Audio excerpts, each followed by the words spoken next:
Don't you turn that station, don't you turn that dial, because if you do, you're going to miss a really, really, really, really good show. Really, these are the insights, because our guest this evening is Ron Gidwidtz. Look, the man ran for governor in the state of Illinois in 2006. We're taping this show in 2014, February 9th. So a little bit more than 7 years ago, he was a candidate. He knows what it's like to be a first-time candidate, although that might have been a second time. We'll talk about that. But he was a businessman most of his life. Bruce Rauner's a businessman. Ron Gidwidtz is supporting Bruce Rauner. Get it? We're going to be talking, he's not here to speak for Bruce Rauner, but he is an assessor, not a county assessor. He's somebody who's like a pundit now. He's going to explain the Illinois Republican primary, the gubernatorial race. He's going to explain minimum wages. He's going to explain education. Oh, so much. If you turn that dial, if you do, you're going to miss a really, really, really, really good show. Don't turn that dial, or I'll come get you.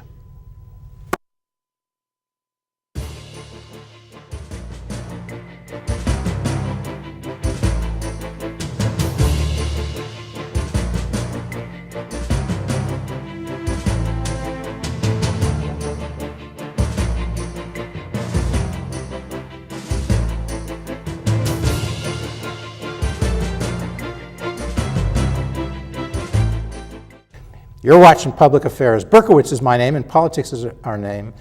Politics is our name. Okay, Berkowitz is my name, something like that. Look, as I said, this is going to be a really, really good show because we have Ron Gidwidtz here. Look, this guy's like a mega billionaire, something like that. He and his family go back to Helene Curtis. They sold that. He's a major investor. He ran for governor. He knows. Look, he knows the world of finance in Chicago. He knows who the money people are. He knows the influential folks. That's why he's known Bruce Rauner. So he can talk about that. He's not the spokesperson for Bruce, but Ron Gidwidtz, you're somebody who knows Bruce Rauner, right? I know Bruce Rauner, yes.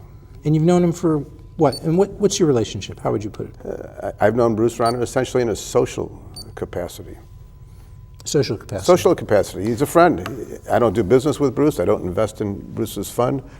Unfortunately, I wish I had invested in Bruce's fund. It's done extremely well. How many conversations have you had with Bruce over the years, roughly, ballpark? Jeff, I can't tell you how many. 15, 20, 100, something like that? Yeah, something like that. Okay.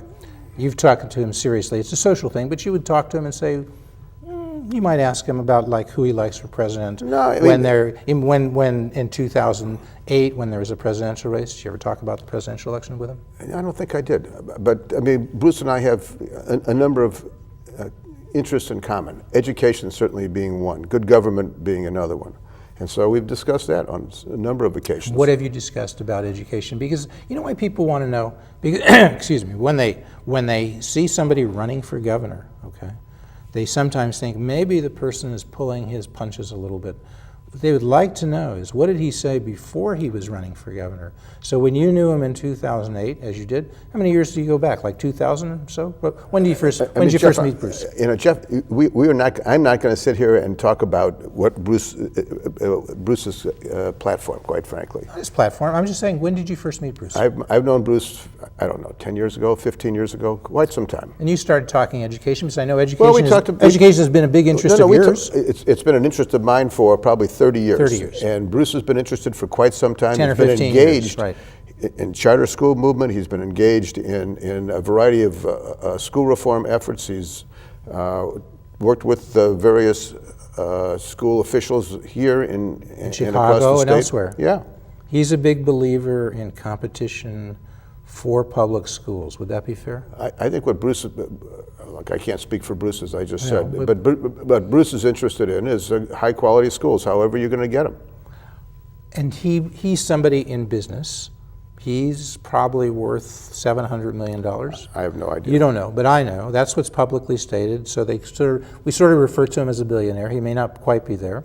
But the point is, and I don't say this in a negative way, some would, he's succeeded in business, hasn't he? Bruce has been very successful. Okay. And to do that, he describes himself as a salesman. And to succeed in business, he's competing. Right? Sure. There are lots of people. He's somebody who manages wealth. You know, he manages essentially pension funds. He's done that work. He may have been involved as a venture capitalist. The point is there are lots of people doing both of those things. I don't know which of those he does more. We'll hopefully have him on sometime. But those are very competitive worlds. You know, you don't need a license to be a wealth manager. What you need is skills, because people come up to you and say, you know, to practice law, you have to have a law degree, or I don't know that, but you have to have a license. You can't just hang up your shingle. But if you want to be a wealth investor, if you want to be a wealth manager, in most cases, you just hang up a shingle and people hire you or don't pretty much on how you perform, right? Well, I think that's part of it, but by the same token, you also have to fulfill various obligations that the Securities and Exchange Commission regulations promulgate, which in many cases can be very stringent. To go out and solicit money, you've got to adhere to and be licensed, or have someone who is licensed sell for you. I mean, you just don't walk in off the street and say, here I am, give me money. Right. But the point is, I was trying to get at, and maybe I didn't make it clear, if you're going to succeed, whether it's as a venture capitalist, which some people say he is, or a wealth manager, which some people say he is, you compete, and you have to be very competitive, and you have to appreciate what competition is about. The reason why I say that, because he seems to be a big supporter of charter schools, as you are. He seems to be a supporter of school vouchers, school choice, which I know you are. And people who do that, and tell me if I'm wrong, Ron, people who support those things often say the reason why they support that is they believe in competition, and they believe competition and free markets are good when it comes to selling automobiles. More competition, get better automobiles. They think more competition, get better education. Did I get that right? Well, I think that's one point of view. I can't speak for Bruce. Is that your point of view? I can only tell you that view? Right now the public schools in too many of our communities don't work. The performance of our public schools are deplorable. We've got far, far too many youngsters who can't read, write, and perform at grade level. Right. And so then begs the question, what are the options? And I believe that it is immoral to keep youngsters in failing schools, overcrowded schools. They ought to be in some environment where they can learn, and there ought to be some assurance that when at the end of the day they'll have a sufficient education so they can go on and get a decent job. And what do you recommend as the means to give these people? It sounds like you're saying they should have options to failing schools. Am I getting that right? Totally. And what options do you recommend, say, people have to the CPS, where some might say 80% of those kids are not learning how to read at grade level. In a sense, the CPS is failing for 80% of those kids. If I got that right, what kind of options do you think CPS, Chicago Public School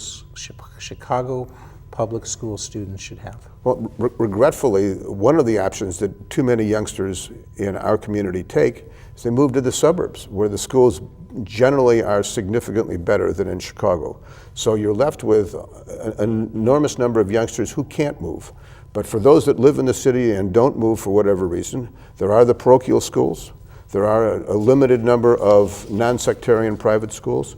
Then we have charter schools as an option. And quite frankly, and you said it, I happen to think that vouchers is an alternative. We don't have them here yet. You would like to see them. But I do believe that if we can't put enough youngsters into the charter schools, into the private schools economically today, and vouchers would help that, as long as we've got a public school system which is failing. And what do you mean? Why would vouchers help that? Explain to people. Well, right now we're seeing the parochial schools, particularly the Catholic schools, which is the largest school system in Chicago outside of CPS, closing schools. And what do you mean when you say vouchers?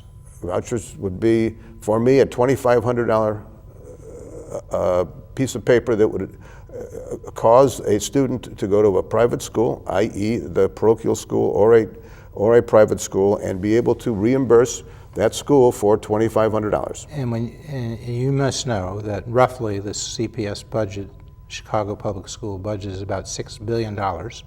We have about 400,000 students in the Chicago Public Schools. If you divide one into the other, it means the average, and people can see that graphic, the average expenditure per kid per year in the Chicago Public Schools is $15,000. Now, some people say some kids are getting an education that's more expensive than $15,000, which would mean some are getting less. But on average, it's $15,000. And all you're recommending is that kids be able to take $2,500 or 1/6 of that and spend it at the school of their choice. Do you think it might be better to let them take the entire amount? all 15,000 and go to the school Well, of their choice. let me just add one other particular statistic just to make it interesting. If you go to the State Board of Education's website and take a look at what the Chicago public school system is spending on education, the average per capita expenditure is $8,700. When you wait a second, you say 87. Are you counting state, local, and federal spending? If you go to according to the State Board of Education, Chicago public school system is spending $8,700 on educational activities. Oh, not counting capital costs like building Not counting costs. capital costs, not counting overhead costs, not counting central, not counting Because debt service, not counting. If they included it all, it would be 15,000. My figure. Well, I understand. I'm not arguing with your number. I'm only saying that what's interesting is the amount of money that goes into the classroom. Sort of the operating costs. Is $8,700. Well, shouldn't they be able to take at least the 8,700 and go to the Well, school that would be of their nice. choice? But would you recommend that? I would, frankly, I would say take, as you suggest, 15,000. But that's. Have you ever talked with Mr. Rauner? Do you think he might? I've never discussed the issue with him. School vouchers. I've never discussed Well, the I issue can with tell him. you, I think I've heard him say at forums that he supports school vouchers, school choice. He supports charter schools. He supports anything, virtually anything, that allows kids to have choices as alternatives to the public schools. He's not anti-public school, my understanding is. He's just saying for some kids, like kids who go to Peyton, go to Jones, to the select enrollment schools, they're doing pretty well. Select enrollment kids have to test into those schools. Only a small percentage get to go, but that they may cover like 12, 15%. The bulk of the kids, 85%, are either at charter schools or at traditional neighborhood schools, and he favors those choices. Okay. But just answer me one question, if you wouldn't mind, since we're now getting your opinion as opposed to mine. Why is it that we only have, 8 college prep test-in schools? Why aren't all of our high schools of a high enough quality? You mean when you say college prep test-in, what do you mean by that? Well, I mean, it's selective enrollment schools. Oh, because, well, select enrollment is, I guess, the idea that you have some schools that people think you don't want to have too much heterogeneity. You can only keep these schools performing at a relatively high level if you have kids who have similar skills and abilities. Because if they don't, you're going to be having half the kids who you're trying to teach how to read because they don't know how to read coming into 9th grade, and half the kids are ready to do advanced But why should we have that condition in Chicago where half the kids need to learn how to read by the time they get to 9th grade? It's unacceptable. It is unacceptable, but the point is that's the reality. And I guess the question for people like, and Bruce we'd like to have here, so he can answer these questions, or Dan Rutherford, haven't been able to get either. We have been able to get Dillard and Brady. Come to that in a second. But we'd like to have Bruce here, so you could ask, or I could ask on your behalf, that question to Bruce. And I think what Bruce would say, I don't know, he agrees with you. We probably shouldn't, he would say, we shouldn't have so many kids in 8th grade not reading at grade level. And he's about trying to change that, trying to give people choices. So in 3rd grade, they have a choice, so they can learn how to read at grade level. By the time they're in 8th grade, they could do what you want, perform at a high level.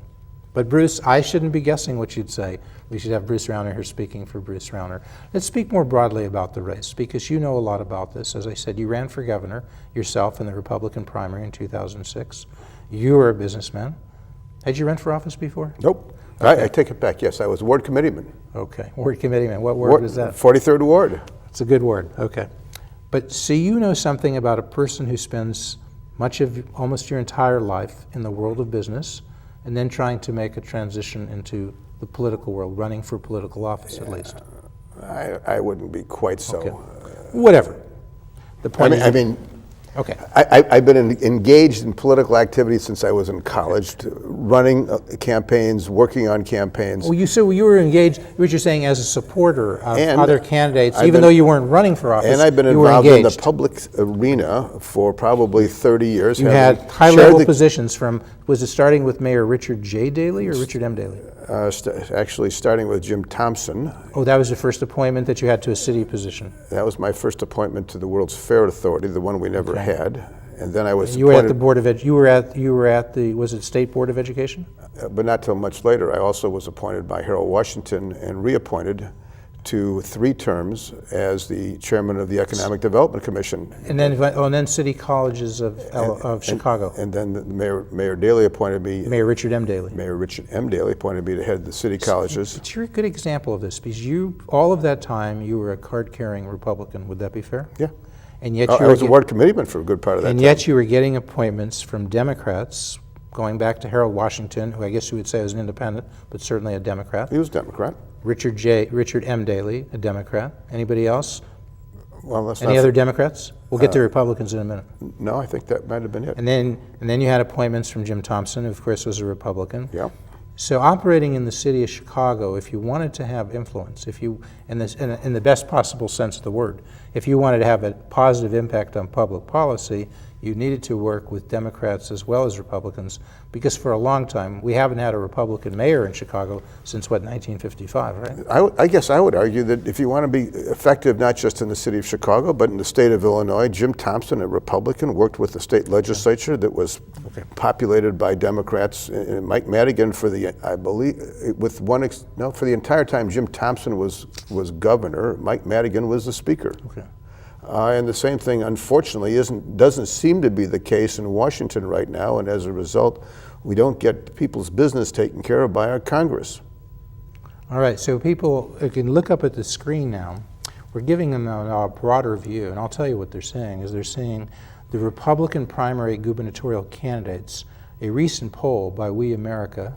We Ask America. We Ask America. I said We America so people can change that in their head. It says We America poll. We Ask America. Thank you very much. That's why we have Ron. Ron is my able assistant here. Ron. And so the leading person in that poll was businessman Bruce Rasner with 37%, I believe.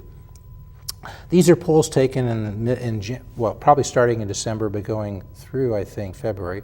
And they've consistently showed Rasner in the lead and Rasner's lead growing. In that particular poll, taken in last part of January, early February, Rasner had 37%, State Treasurer Dan Rutherford had 17%, Bill Brady 15%, and the Brady folks say I got that wrong. It was reversed. Maybe it's Brady with 17, Rutherford with 15, and then Dillard sort of picking up the end at 9%, and then I guess the rest is undecided or whatever. Okay, so that's sort of the lay of the land. As of February 9th, 2009, February 9th, 2013. You got to get your year right. It's the toughest part for me. Yeah. Okay, so we have roughly 19 days left in February for this gubernatorial campaign, and then we have 18 days in March, so roughly 37 days to the election. Okay, and does that sound like the right numbers to you? Yeah. That's sort of where things are right now. Okay. And now we have a guy like Dan Rutherford, who's the state treasurer, some would say is dead man walking due to allegations coming out of the state treasurer's office. Would that be fair? I've not heard him being characterized as dead man walking. Well, these are troublesome allegations, and he only has 37 days to deal with them. So put aside whether they're credible, put aside whether they mean anything. Just looking at it from the politics, and you know something about politics.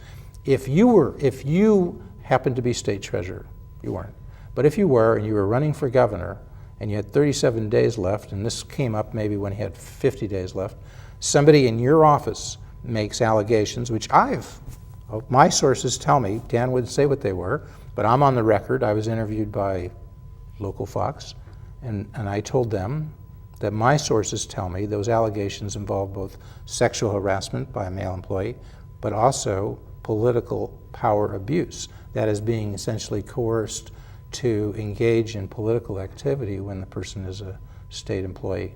Now, I'm not saying, and I don't know enough to know whether the allegations are true. I'm just saying these are the allegations that were made by the employee, and his lawyer has said that he would eventually file a complaint. Whether that's happened or not, it'll happen. My point to you is, what's that like if you've got that kind of political stuff going on and you're now 37 days away from the office? What do you do if you're the governor? If you're the gubernatorial candidate, if you were Dan Rutherford and you were facing the situation I've just described, what would you do? I can't speak, Jeff, to the allegations. I don't know. Okay. I don't want to actually engage in that. I think the reality is... No, I'm just saying, how would you deal with it? But I think that the reality is, here you have the leader in this race, Bruce Rasner, is at 37. He's been growing right along. And the other guys are basically dead in the water. And so I don't know what you do if you are someone Why other. is he growing all along? In your view, why do you think he's growing all along? He's got a message that has some resonance with the voters. He has the resources to put the message before the public, and he's done it effectively. Yeah, let's put that graphic up. I think it's graphic 52, because this is something we all know. You've heard of mom. Everybody's got a mom. For me, what mom means, it means M is for message, O is for organization, and M is for money. And that's essentially what you said. Bruce has a strong message. You said resources, that means organization, that means money, right? And the thing of it is, now, who were you supporting last time around in 2010? Which time? I mean, primary or general? In the general election. Bill Brady. And in the primary? Kirk Dillard. So you gave money to Dillard in the primary and then money to Brady in the general, Oh, no, right? I chaired Dillard's campaign in the primary and chaired Brady's campaign. So you were out there raising money for these guys, aside from giving your own money. I was raising money for them, and I was, to some extent, I can't claim to be terribly effective on Brady's political strategy. I did have some input. Well, he came within literally thousands of votes of winning the general election. If they'd listened a little more, he would have won. And what did he have to do just as an aside? As an aside, he should have campaigned much more heavily up here in northern Illinois, which he didn't do. Now he's doing that. He's got an apartment up here. He had an apartment. His daughter got married in Holy Name Cathedral. He's an upstater. He's an upstater now. He had and downstater. He had an apartment then, and his daughter worked at Children's Memorial Hospital. She didn't get married at Holy Name. Now she's been married at Holy Name. Well, she wasn't married at the time. All right. So. No, but all kidding aside, but here's the problem for these folks. Okay, you were a money guy for Dillard, you were a money guy for Brady, now you're essentially a money guy for Rasner, who's got the money, and you're not only are you not giving your money to Brady or Dillard, you're also not asking other people who are money people to give, and this is the problem. Those guys can't get the money. No, that's not the problem. The problem is that those guys don't have the message. I mean, we need a change in this state. Bruce Rasner is the only of the four guys running for office that have a real message that we need to change. What's the message? We need to change in Springfield. Yeah. We need. He says turn Springfield upside down. He's got that little picture of. He's got that little thing of like a snowman of Springfield. Turn it upside down. It gets back to the point that you were making before. Did I get that right? That's the figure. Yeah. Well, he's turning it literally upside down. It gets back to the point that we were talking about before. How can we tolerate the kind of poor performance in our school system? And it's not just here in Chicago, but it's across the state in virtually all of our urban areas. We have schools that are dysfunctional, and as a consequence, we can't find people to do the kinds of jobs that are necessary to be successful and to have a decent life going forward. Right, and he says that. There's the thing. Rasner, if you watch any of these forums that have been happening, and he's not participating in all of them, but I've seen him at 2 or 3. He says he'll do 5, he may do more. He's done, actually, I think he's done more, but that's beside the point. But the point is, when he comes on and it's his turn to speak, he says there are 4 things I want to emphasize. He talks about term limits, which he's making an effort with others to put the referendum up so that people would have a choice in the 2014 election to vote for term limits on state legislators. He says it's about improving education. That's one of his other points. Yep. He says it's about keeping taxes low, spending low on the state spending, state tax size, and improving the jobs outlook and the economy. So that could be 4 or 5 points. That's what he says. And you know what, to be fair, what does Kirk Dillard say? I don't know. He says a lot about what things were like when he was chief of staff for Jim Edgar, and he also worked for Jim Thompson, but he focuses on the Edgar years. Low unemployment, they came in and they started with a deficit, turned it into a surplus, and he says, I was chief of staff, so therefore kind of give me credit. That's sort of it. He also talks about a destination, making Illinois a destination economy, but the point is you get kind of mired down there, like what is the message? And maybe it's because he doesn't have much money, so he can't hone the message, can't hone the organization, can't hone the resources. Or maybe he doesn't have the capacity to lead this state effectively, given the issues and problems that this state is confronted with. But you supported him just 4 years ago. Sure, but having now had 4 years to consider it, okay, I've made my choice. Oh, the same thing with Brady.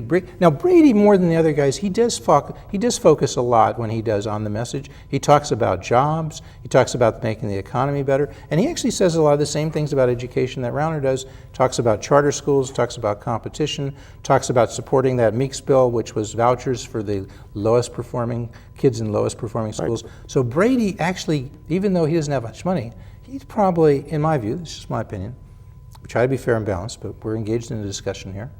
I think you could say Brady comes closest to Rasner in articulating a straightforward message that's pretty close to Bruce. Well, I mean, and he says, there's the other thing, his selling point.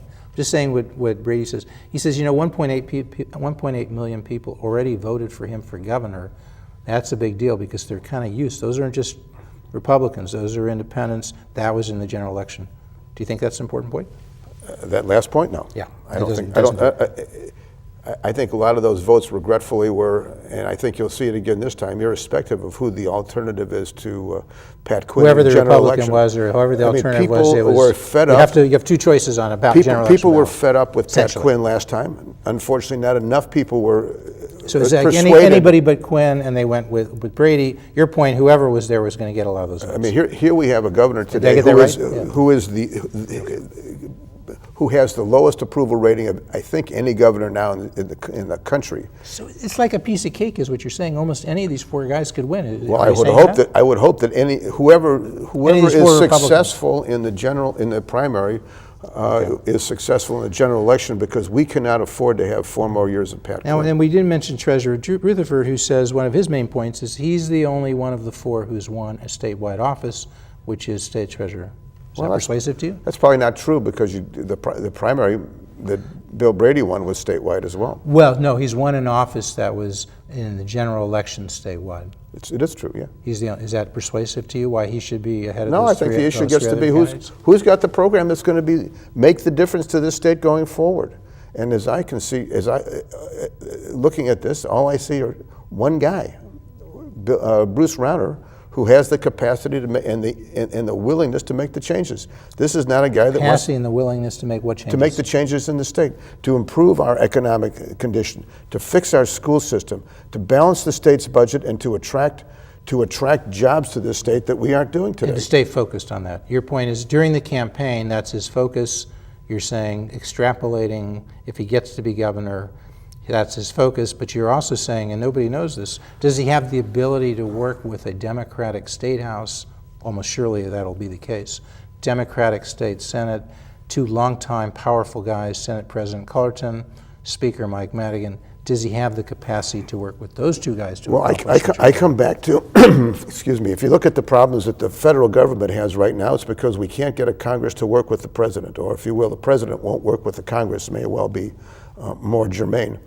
If we don't have a state legislature that works with the governor successfully, we're going to continue to have dysfunction here. So why do you think Rasner can do besides, you need to have a plan, and unfortunately, this governor that's currently in place does not have a plan to really solve the state's problems. Does Rasner have a plan? I believe Rasner has a plan.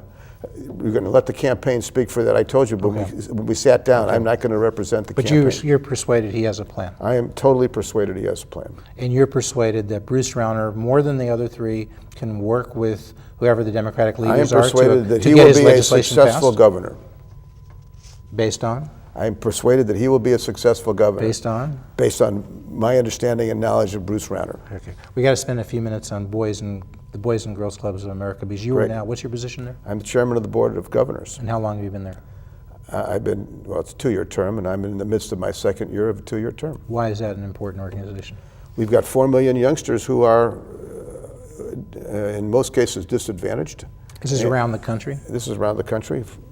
It's a national organization. What ages are these kids in the Boys and Girls Clubs? 6 to 18. We have 4,000 locations around the country and around the world. We are on every military base where there are youngsters, both here and abroad. We've got about something more than 10% of our youngsters are military affiliated. And then we are in virtually every community down to and including Modesto, California in size. What does the organization do? It's a nice name. What's the budget roughly? Budget in the aggregate roughly $1.6 billion. $1.6 billion.